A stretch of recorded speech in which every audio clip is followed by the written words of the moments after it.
Hello everyone.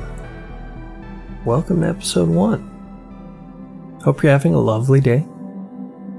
If you're not, then maybe I can help make it a little bit lovelier. So I thought I'd just start out by giving you guys a little bio about where I came from and how I got into game development. So I was born in Nebraska, 1988. Lived there till I was about 4 years old. And then my family moved to Oregon, specifically the Pacific Northwest, which, if you haven't been there, definitely make a point to visit at some point in your life. It's such a beautiful place, lots of mountains, lots of green, tons of trees, beautiful. And I think a big part of my inspiration has come from where I grew up. When I was a kid, I lived out in the country. My house was on a little hill, tucked between big marsh fields and a huge forest that led up into the mountains. And one thing about Oregon, especially that part of Oregon, is it rains a lot. Some people like to be out in the sun. Me, I love overcast weather, being inside on a rainy day. And growing up in Oregon, you get lots of rain, lots of overcast. So most of my time was spent either inside playing video games or outside going on an adventure. So one time, my best friend at the time, we would always go out and just explore in the forest. Just something that never got old, especially if you would go explore new areas. You never knew what you would find. And one particular day, we were just wandering and we came to this clearing in the forest and we saw something. It was this strange white thing in the middle of the forest, and so we walk up to it and there's a bathtub. I have no idea why there was a bathtub out in the middle of the forest, but there it was. And stranger still, it had running water. In fact, the faucet was on, so it was full of water that was just pouring over the sides. I don't know what its purpose was. I don't know who put it out there or why. But the weirdest part about it is that there was the complete skeleton of a deer in the bathtub. And it still had, parts of meat stuck to it, and it was just red. It was a red deer skeleton. As a kid, very imaginative, but still something like that is unfathomable. You have no idea why it's there. You have no ideas as to what it could mean. It's just one of those bizarre things that you see that you never forget. Now, today, looking back and reflecting, you could easily say, hey, maybe there was some weird cult that met out in this forest and had some strange ritual where they slaughter an animal and skin it and then dump it in a bathtub in the middle of the forest. Who knows? But more than likely, I think it was probably someone who killed a deer illegally for the meat, and that was just where they chose to stash it. Whether that was their bathtub, I don't know who it would have belonged to, because we lived out in the middle of nowhere. So there was nothing but mountains and forests for miles. I think, our neighbor at the time lived a mile up the gravel road that ran parallel to our driveway. We called him our neighbor. He was our neighbor Gene.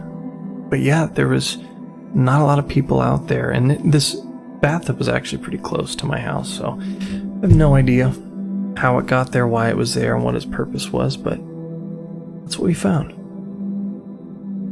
And as a kid, those are just some of the kind of things that can happen when you go on a little adventure, you go exploring. I loved video games. The greatest day of my childhood life was going to Walmart with my dad and walking out with a Super Nintendo in one arm and a Sega Genesis in the other. That was the start of just my love for video games. And it's like something that day awoke inside of me. It just opened a door to a whole new world of fun, creativity. And it wasn't long after that just naturally the place my brain gravitated towards was, I want to make my own games.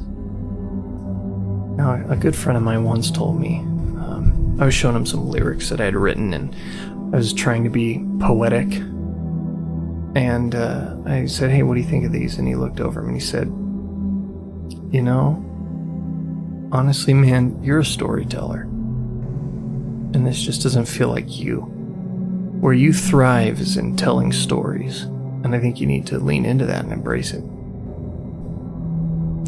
And so I think even at a young age, there was something in me that wanted to tell a story. And I remember I would draw these levels of game maps. I didn't really have a plan for them. I would just draw these maps and imagine the character, enemies that you would have to fight. I would draw them into. And in time, those ideas began to grow, and I wanted to make a game. As a young kid in the early 90s, making your own games was just, it seemed like an impossibility. And I mean, for a kid at that time, it was, unless you grew up with a parent who was a game developer. There just really wasn't an outlet for that. Today, any kid who has access to a computer, which, first of all, the current generation of children are growing up with technology. When I was a kid, cell phones were a thing, but they weren't very common. Now, kids are growing up with phones. They are, technology is a language that they speak. It's something they grow with. And so, at the time, I didn't have an outlet for that desire, but the desire was there nevertheless. And so as time went on, I think I was around 10 or 11. I don't remember the exact age, but I know that I went on some little day retreat with a local youth group when I was visiting my dad. My parents had gotten divorced not long before that, and so I was visiting my dad in a different town, and he let me go hang out with kids in the youth group, and it was just a little outing. And there's some kid there that I just really connected with, and we were talking about video games, and I was telling him, the kind of games that I like to play and ideas I had and how I wished that I could make video games. And he told me about RPG Maker, and that was a turning point. I still remember that day vividly.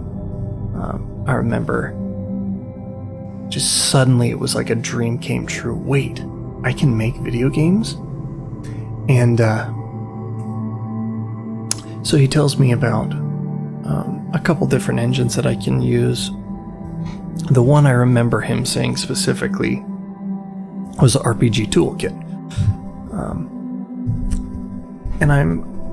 And basically I went home, back to my dad's, and I'm sure that I talked about nothing else. And that night, my stepmom got on the computer and just began surfing around the net, trying to find anything like what I was talking about. And I don't think we got RPG Toolkit up and running initially, but she found one called the OHR RPG CE, the official Hamster Republic role-playing game construction engine. And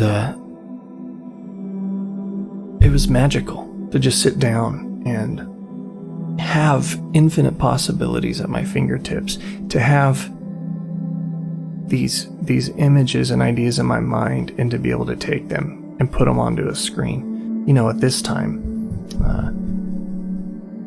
kind of what my outlet for that had been was to go into Microsoft Paint, and I would draw characters from my favorite video games like Lara Croft, or I'd draw Obi-Wan Kenobi, and I would draw them in a position where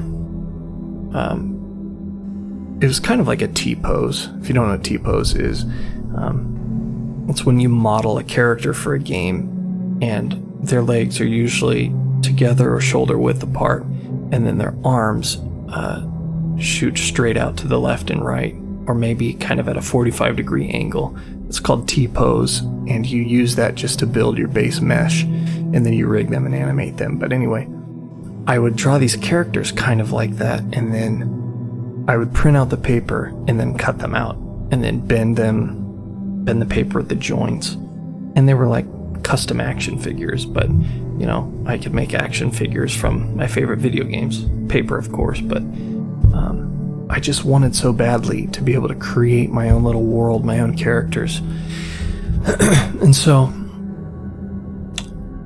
here I am sitting at the computer, and of course overwhelmed by the options and not really having a clue what I was doing, but I knew how to draw on a computer. That was the one thing that I had been doing. I think I started doing that when I was about 5. My parents had a Windows 3 computer. And this is back at a time where Microsoft Paint, I think it had the option for more colors, but by default in Paint, you had kind of like your little palette. I think it was about 16 colors or so. And to get a color outside of those main solid colors that they had, you would double click on them, and what you would see today in Paint is the HSV, like the big color space where you can pick any color you can think of. But back then, you had 3 sliders, and you would make colors with red, green, and blue from value of 0 to whatever it was, 127, something like that. And you would have to do different combinations of those numbers to create the color you wanted.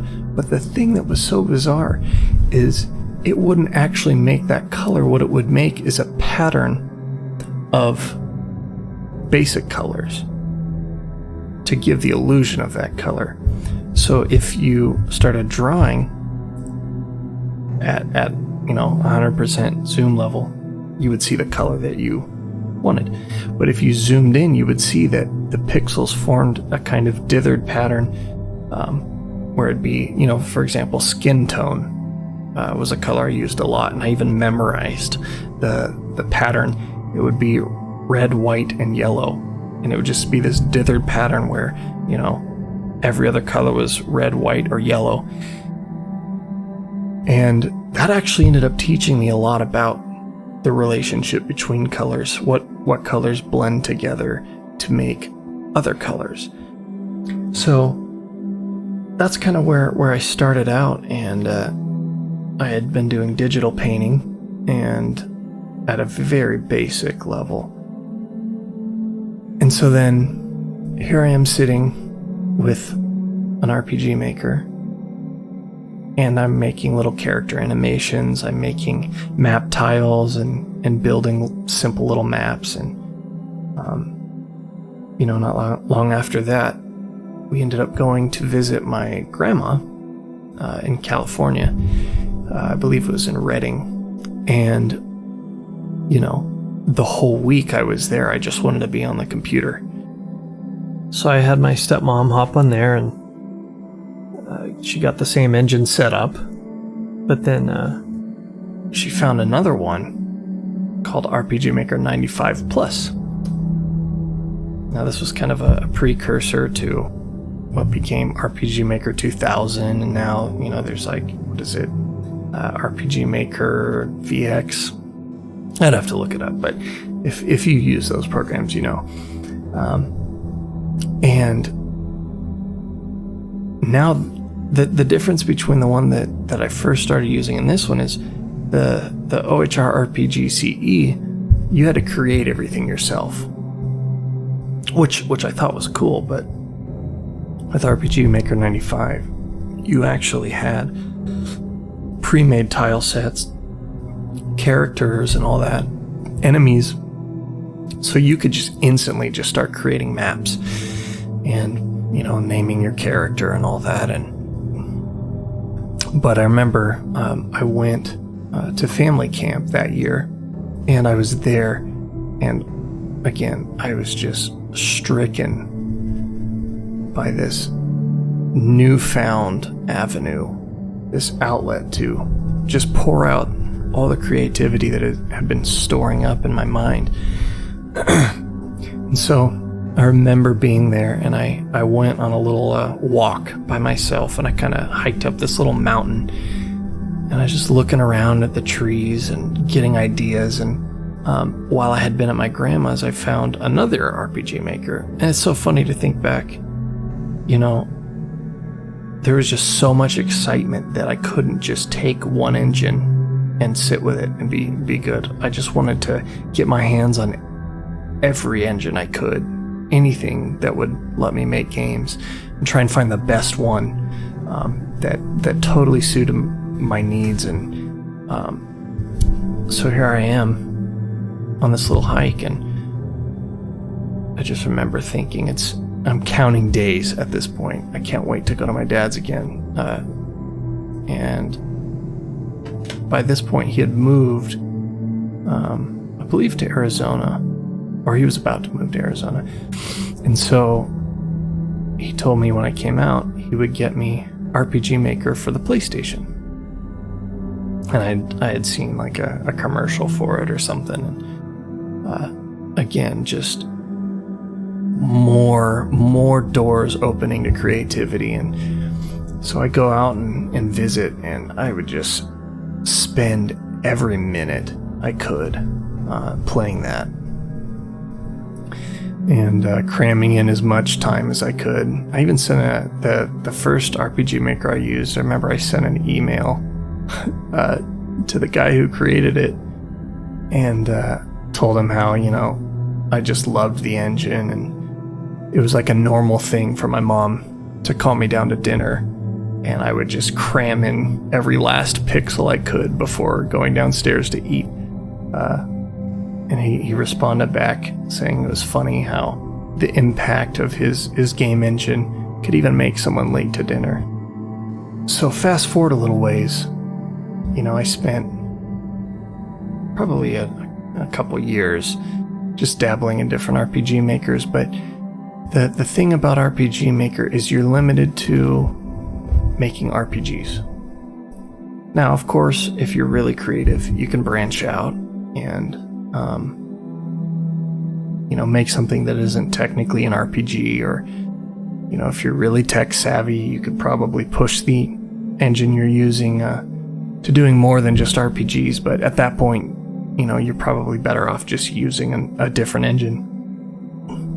And somewhere along the line of just browsing the internet probably and looking for more options. In fact, I think I found it on a list that the Hamster Republic had for other game engines, because I remember using one briefly called Sprite, and I think Sprite was kind of similar to Game Maker, but it just didn't catch me initially, so I didn't stick with it, and it was kind of overwhelming, and I didn't know what I was doing. But then I found Game Maker, and that was a game changer for me. So I started using Game Maker, and I remember the very first thing I made was this.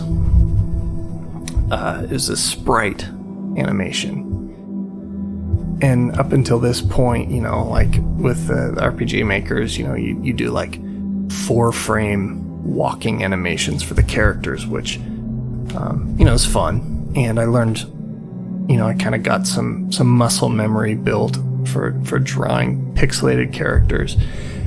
But now I remember opening Game Maker and just making a new sprite, and then seeing that I could have as many frames as I wanted for an animation. And so I think I had the idea to make a game where you're a thief and you break into houses and rob them. I don't know why that was my first game idea, but it was probably from playing the game Bonanza Brothers for Sega Genesis growing up, where you're these two bank robbers basically, and you go to banks and casinos and just rob jewelry and treasure and money, and really, really great game for kids. But so yeah, I drew this thief. He had like the hockey mask and everything, and or no, he didn't have that. He had like a beanie or something. And I remember making an idle animation. It was just him standing, it was facing downward, so kind of looking at the camera, but more of a bird's eye view. And so I just do this little idle animation of him just kind of fidgeting around, and I made him like pick his nose, and then, like, he had a little green booger. I think I even made him eat it. He's a burglar. He's not going to get caught stealing, so obviously no one's going to see him eating his own boogers. And I just, again, each time I discovered a new game engine, it was just like a whole new world of creativity had opened up, new possibilities. And for quite a while, I didn't really know how to use Game Maker other than to make sprites. So that's what I did. I made sprites and started, God only knows how many different project files that didn't turn into anything. But I remember there was a day where I was trying to figure it out, and it used a drag and drop functionality. So, someone who doesn't know how to code could make simple little games.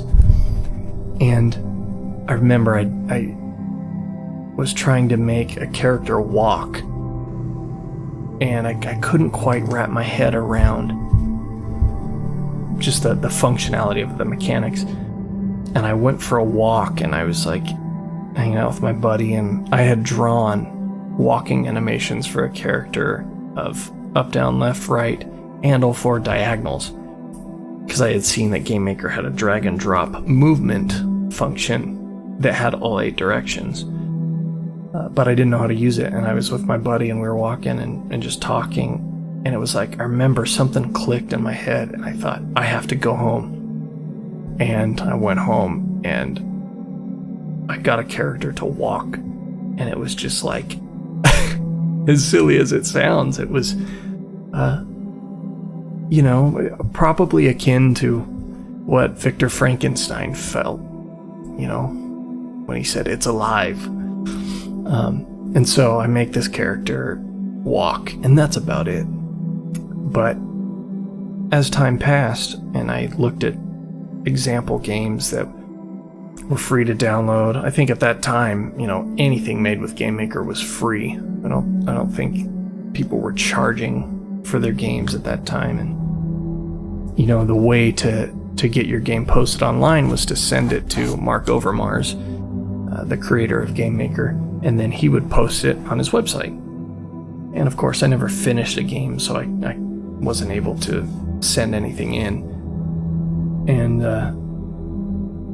I slowly just started figuring out what I was doing, and eventually I started working on bigger projects, bigger ideas. But I was always overwhelmed by the unlimited possibilities, and my brain would automatically take what I had made and go, how can I make this better? So I was always looking to make something that was more visually pleasing. What kind of effects can I add? How can I push the limits of Game Maker? And that's something I've never been able to rid myself of. Any software that I use for creative things, I'm always trying to push it to do something oftentimes beyond what it can do, and I have to kind of rein myself back. So a few years go by of using Game Maker, and actually I probably used Game Maker for a solid decade, and never finished a game. I just couldn't find the drive to stick to a project I had started. I would always begin working on something, make something that I liked a lot, and just have no direction. All I could do was formulate a basic idea, or even the concept for a game, but I didn't know how to flesh it out. I didn't know how to fill in the gaps. In all of my time making games, that's something that I've just slowly developed over the years, not by, watching tutorials or taking classes in school. I did take game design for 3 years in high school, but it was more of a team effort, and we would vote on things and then be given our own tasks, then just work on it. And for me, when I'm in a creative space, while some of my favorite ideas have been developed with other people, I thrive working alone. And I just enjoy being able to start with a concept in my mind, draw some art, and then visualize this whole world, write a story in my head, start jotting it down on paper or a document, then to start drawing, start making textures. I'm not really doing much with the 2D anymore, although I still very much want to make some 2D games at some point. That's where my passion began, was with 2D platformers. I grew up playing Castlevania, Bloodlines. That's like in my top 5 favorite games of all time. And so where I'm at now, doing everything, which is so much work for one person, but I've always been overambitious, and I love a good challenge, and I'm always trying to learn something new. I just love learning new things. So the process of starting with that idea, getting the outline written out, and then just starting from square one, and I'll pick something about the game that I would love to see, or I would love to hear if it's like a song, and then I just start making something. And the hardest part for me about making a game is getting over that initial hump of going from conception to seeing it on the computer, to getting maybe not even a prototype. A lot of people swear by prototyping. I'm just not that kind of person. I don't like prototyping. I like to get an idea of what I want to make and then make it. And that's not me advising you, if you are an aspiring game developer, to ignore that advice and do my approach. Not at all. I think prototyping is a very efficient method of game development, especially for people who are struggling to finish a game. But for me, I just have such clear vision, and I want to just get the project moving. And so for me, what works the best is to create something that's in the game that would get me excited to keep going. So usually that starts with an environment or even a character. And so what I'll do is I'll open Unreal Engine, start a new project, and start building some basic geometry in Blender. And for one of my recent projects, I built a hotel room, and then I I get kind of like the structure of the room built, and then I start adding the details, the bathroom sink, the queen size bed, the lamps, and the nightstands, the bathtub, the toilet even. And then when I get to a point where I'm starting to lose some steam and maybe even losing interest, then I'll drop it into Unreal Engine. And that's usually where if I'm kind of wavering in my creativity, I'll just change up the pace a little bit and work on another part of it. So I'll take what I've made so far, throw it into the engine, and then start working on textures. There's something about seeing a model of something in Unreal, and it's got that, that basic default grid material, and you design a material and assign all the textures to it, and then you drop it on the mesh, and suddenly it comes to life and you see it. And there's just like this magical moment that what you have been seeing in your mind, you're now seeing on a screen. And that's usually just like a little burst of motivation. And so then I'll from there I'll either go back to modeling, or now I'm in the texture mode, so I'll start making textures and materials and building my game that way. And it's so easy to get discouraged, to get bored, to want to start a new idea. And kind of something that I've tried to really be more disciplined in is finish the projects that I've started before starting a new project. And it's so easy to say that, so hard to follow through with it, because I'm a multitasker. I play drums. I've played drums basically as long as I've been doing game development, maybe a year less or so. And it takes a lot of coordination. You're using 4 different limbs simultaneously doing their own thing, and I love that. I love having multiple things to balance. It keeps things interesting for me.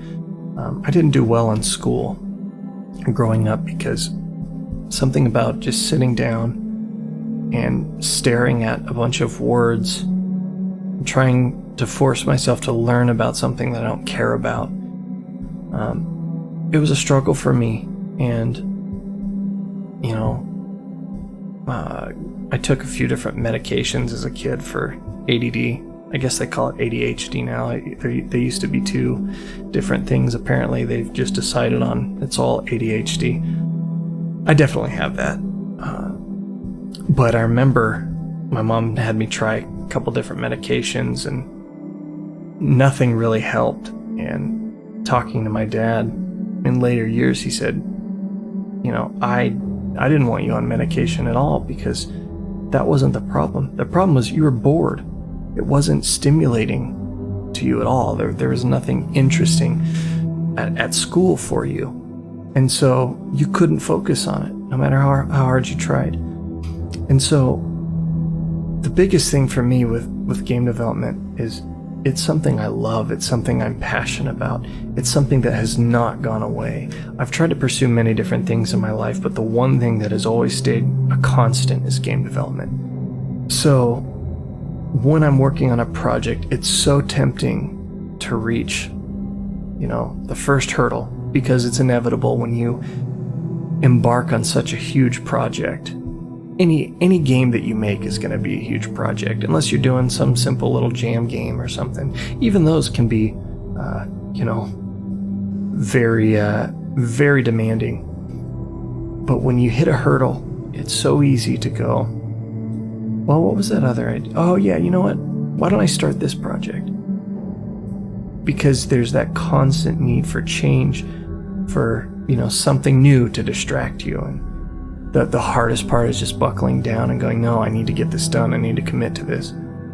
So when I'm working on a project, there's the first hump to get over is to make something of substance to sit back and look at, or to test play and to feel proud of.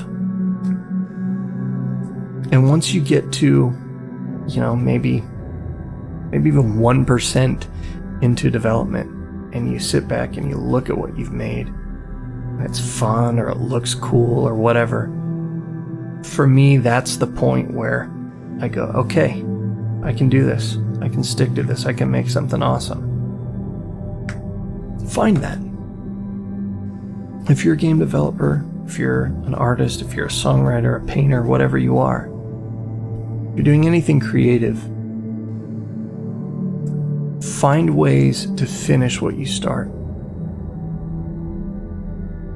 Because not only is that an important skill to develop, to be someone who finishes things, but there's something so satisfying about completing a project and then looking at it.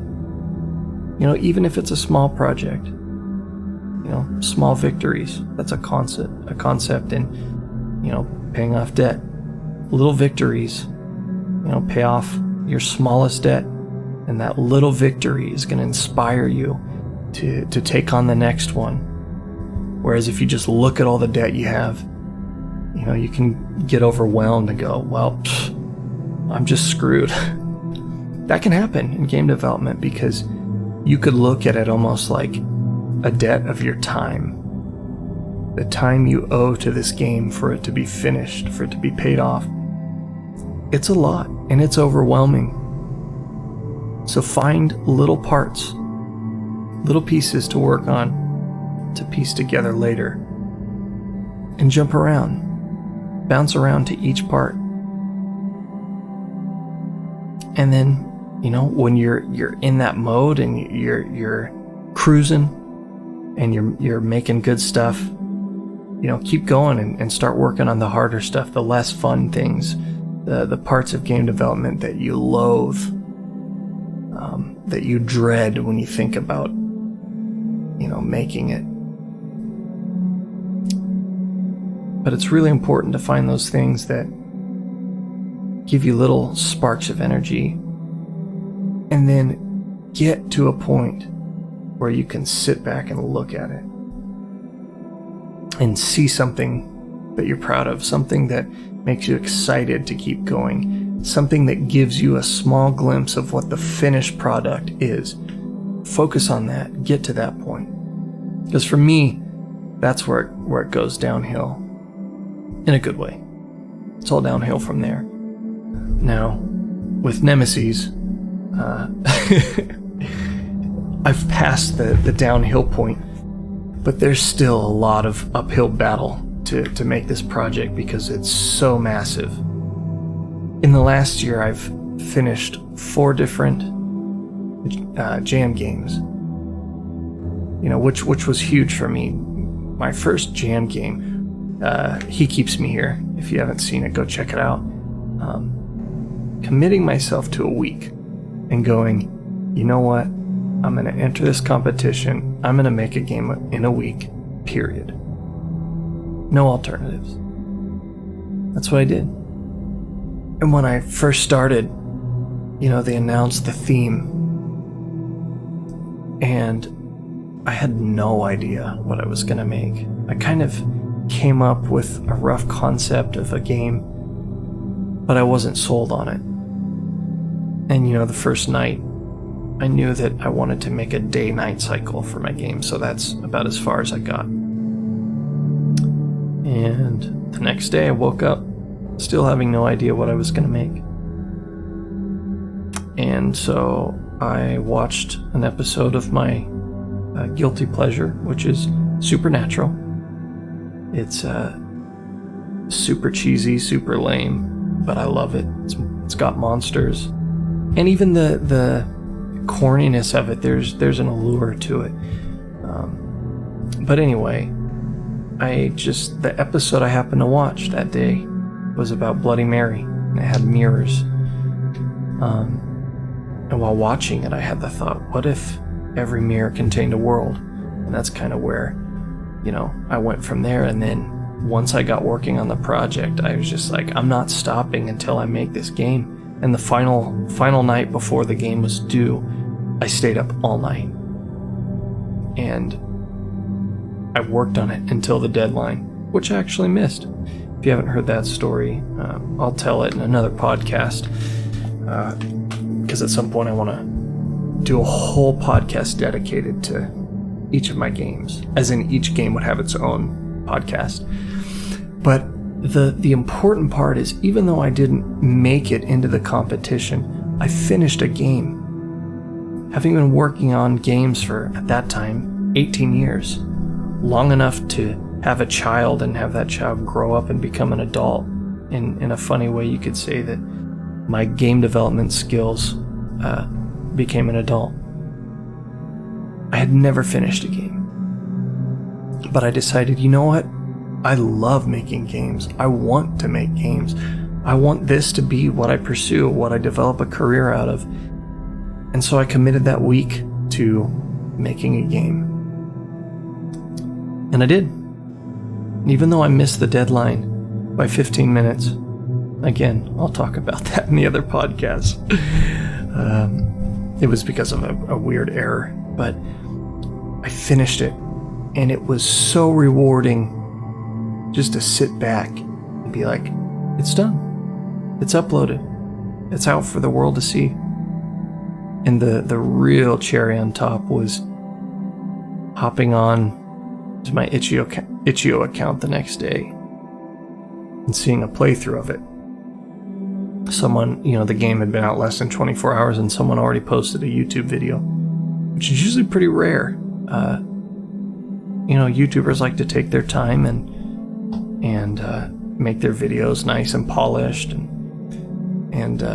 editing a video is such a pain. It's not my favorite thing to do.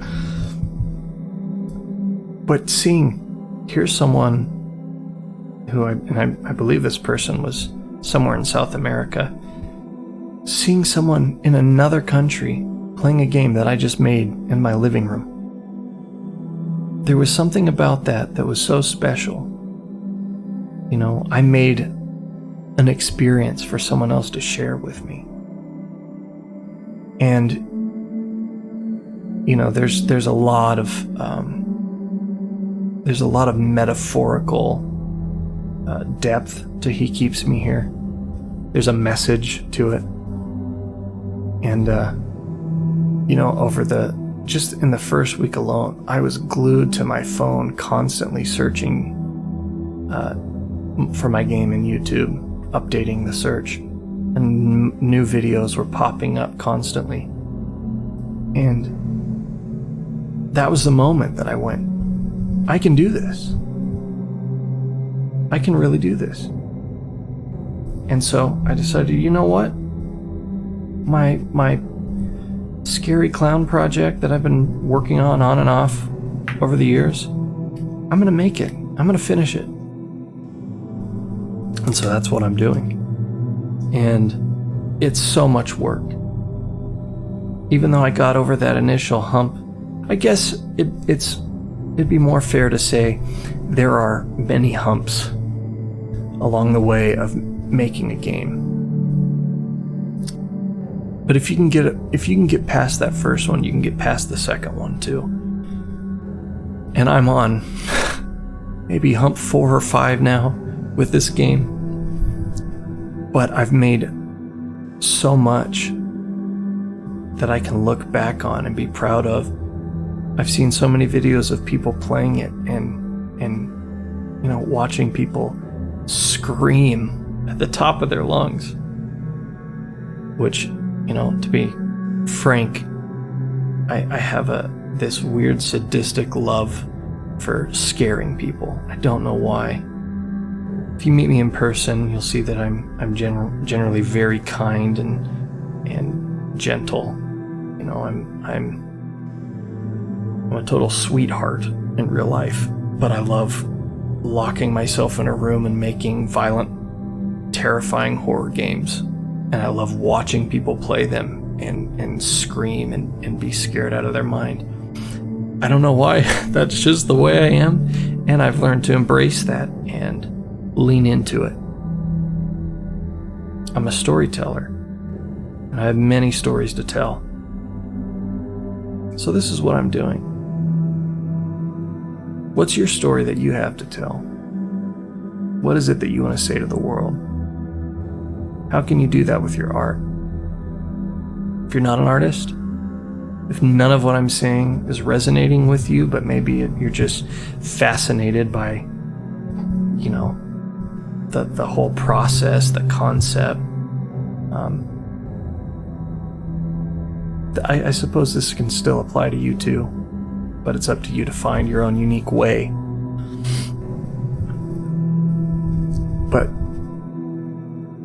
whatever that story is that you have inside of you that you want to tell, if you're not telling it, find a way to get it out. If you're wanting to be a game developer, there's no better time to start. We live in an age where you have so many amazing tools at your fingertips, and the possibilities are just endless. If you've felt like your whole life you've had creativity welling up inside of you and bursting at the seams, find an outlet to get that out. Take those ideas that bring you the most excitement and bring them into reality. I like to think that creativity is almost like this realm that exists parallel to us. And that when we branch out and with our imagination, we enter it, and we can grab onto things and pull them out, pull them into reality. One of my favorite quotes of all time is by Robert Schumann, who was a famous classical composer. And he said, "In order to compose, all you need to do is remember a tune that nobody has thought of." I just love that. What is that tune? What is that melody that you have that no one else has heard? I have a personal mantra that I live by when it comes to my art. It's the same for my music, for my games. And it's simply this: create the thing that you see missing in the world. When I look at horror games today, especially indie horror games, I don't see a lot of inspiration. I see a lot of the same thing. It's very oversaturated with one person's version of something someone else already made. What I'm trying to do with Nemeses is focus on all the little cracks between everything else. I'm trying to find what's missing, what people aren't doing. I'm trying to break the rules. Naturally, that's just the kind of person I am. I studied music for a couple years, and I remember I would learn different rules about how to compose music. And every time I would learn something new, my first thought was, okay, now I know how to do this. Now how can I break it? How can I break that rule? My whole life, I've always felt like I've been outside the box trying to think in. They say to think outside the box. I feel like I've always been outside of the box. And I actually have a harder time trying to do what everyone else is doing. So I decided, you know what?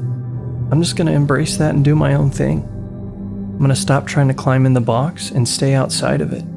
Trying to look and see, what's the game that I want to play? Because that's what I'll be the most passionate about. If I make a game that I think everyone else wants to play, first of all, I won't enjoy that process for very long. Maybe at first it would be fun, but eventually the passion would die out very quickly. So with Nemeses, I'm making the horror game that I want to play, the horror game I've always wanted to play. Hopefully you guys dig it, but At the end of the day, if you don't, I know I will. And to me, that's more important than trying to please the masses. The only way to be original is to bring out what's inside of you, not to look at what everyone else is doing and go, hey, how can I do that too? There's enough people doing that already. And those people aren't remembered. Those people don't stand out. They might have a little hit here or there, but people have a sharp eye for something that's uninspired. And they'll notice that. If you're a game developer, or you want to be a game developer, do something different. Don't copy someone else. People are looking for a get-rich-quick scheme. They're thinking, how can I get, just a bunch of YouTubers to play my game? How can I start, making money, making video games? But if your intention is just to make money, you've got it all backwards. Do what you love, and do it because you love it, not for the money. Yeah, sure, if you get to a point in your life like me where, I'm 31, I have a family to feed, and yeah, I have a job that takes care of us just fine, but, I want to make games. That's just who I am. That's what I do. And money is obviously a part of that. But I don't do it for the money. The money is secondary. It's important. And especially if, I'm going to continue to do this and make Nemeses in a feasible amount of time, money is going to be a very big part of that and continuing to grow my Patreon. However, even if I didn't have a Patreon, even if, I stayed at 24 patrons, or if I lost them all, I would still make games because I love making games. The one thing that I've constantly done my whole life, well, not my whole life, since I was 11, is make games. I've worked many different jobs and made games on the side. My hope and dream is that game development will become my job. Even though I would do all of this without Patreon, the fact that you guys are investing in what I'm doing is just creating more opportunities for me. It's expanding the possibilities of what I can do in terms of game development. It's opening up opportunities to grow into something bigger. Eventually I'd like to start an actual team of developers. That's down the road, and I've got plenty to do until then, primarily getting Nemeses done now. But again, I cannot thank you enough for supporting me. It means the absolute world to me, to my wife, to my 11-month-old son, even though he has no idea what any of this means. Today I watched him take a little video game controller, and he was just so excited to hold it in his hands, and he was flailing his arms around, and I'm like, wow, I wonder if he actually knows what that is. And then he started to stick it in his mouth, and I'm like, no, to him it's just another thing to try and eat. But we're just so thankful. It's just unbelievable. Speaking of which, I'd like to give a quick shout out to Brothers Grin and Wendy for being two of my most supportive patrons who have been there from basically the beginning. I just really appreciate the value you guys bring to my Patreon, not just financially, but just the words of advice and suggestions and all the help with behind the scenes things and making sure everything worked properly, and you guys are just invaluable to me. So thank you. I'd also like to give a big shout out to Matthew Thompson for becoming my first Tier 4 patron. I didn't expect someone to pledge Tier 4 this early, as my Patreon's still pretty young. So I was just so excited to see that he joined. And Matthew, if you're listening right now, thank you so much for the support. I really, really appreciate it. That said, whether you give $1, whether you give $50, whether you give 2 cents, I don't know if that's possible on Patreon, but even if you did, it all means so much to me. And I'm going to continue making these podcasts, hopefully weekly. That's the goal. I don't know how feasible that is, working full time and having a wife and a kid, but I'm going to give it my best shot, and I really hope that you enjoy this podcast. Hopefully it gave you some new things to think about. Like I said at the beginning, if you're not having a lovely day, hopefully you're having a lovely day now. My hope is that with these podcasts, I'm not just talking about myself, but also offering something more than just a video game. Anyway, let me know what you thought. Leave a comment. Send me a message. Love to hear from you, whoever you are. Anyway, that's all for now. You guys are the best. Love you all. See you in the next one.